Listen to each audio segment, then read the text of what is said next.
Good morning friends, मैं doctor Sunil Singla हूँ। मैं सनर इंटरनेशनल हॉस्पिटल गुड़गांव में न्यूरोलॉजी का डायरेक्टर हूँ। आज हम बात करेंगे मायोसाइटिस के बारे में, जो आजकल काफ़ी चर्चा का विषय बना हुआ है। तो सबसे पहले हम मायोसाइटिस का मतलब समझते हैं। मायो मतलब मसल यानी कि मांसपेशी, और आइटिस मतलब इन्फ्लामेशन यानी कि मांसपेशियों में या मसल में सूजन आ जाना। ये एक ऑटोइम्यून बीमारी है। हम इस बारे में चर्चा करने से पहले ऑटोइम्यून का मतलब समझते हैं। हमारा शरीर जब भी किसी बीमारी के अगेंस्ट लड़ता है, कोई भी इन्फेक्शन के अगेंस्ट लड़ता है, तो कुछ खास तरह की एंटीबॉडी बनाता है। कई बार ये एंटीबॉडीज़ गलत और सही में फ़र्क नहीं कर पाती और हमारी बॉडी के ही स्वस्थ सेल्स यानी कोशिकाओं को अटैक करती हैं, और इसकी वजह से कुछ तरह की बीमारियां हो सकती हैं। इसके आम उदाहरण हैं डायबिटीज़, गठिया यानी कि रूमेटॉइड आर्थराइटिस, थायराइड की बीमारियां। ये सब ऑटोइम्यून बीमारियां ही हैं।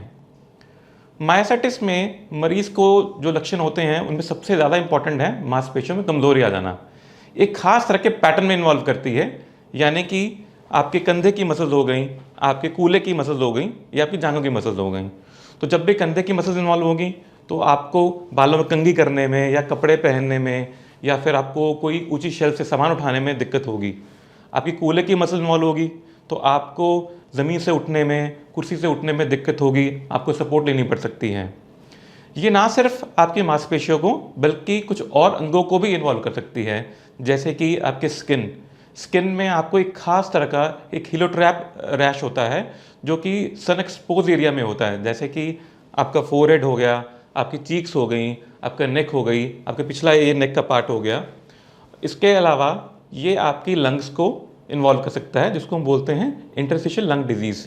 इसकी वजह से आपको सांस लेने में तकलीफ हो सकती है, और आपके जॉइंट्स इन्वॉल्व होते हैं तो आपको इसमें आर्थराइटिस हो सकता है। दोस्तों, अब हम बात करते हैं इसकी प्रिवेंशन और ट्रीटमेंट के बारे में।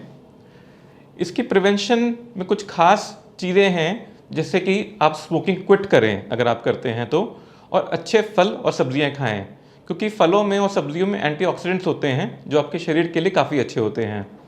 इसके ट्रीटमेंट में मेन दवाइयाँ जो होती हैं उनको हम कॉर्टिकोस्टेरॉइड बोलते हैं, जो 4 से 6 हफ्ते तक दी जाती हैं, और इसको हम 4 से 6 हफ्ते के बाद कम करके धीरे धीरे बंद कर देते हैं। जो मेन समस्या हमने देखी है कि ट्रीटमेंट बंद करने पे कई बार ये बीमारी दोबारा हो जाती है, तो उस केस में आजकल हमारे पास कुछ नई दवाई हैं जिसको हम बायोलॉजिकल्स या फिर इम्यूनोमॉड्यूलेटर्स बोलते हैं।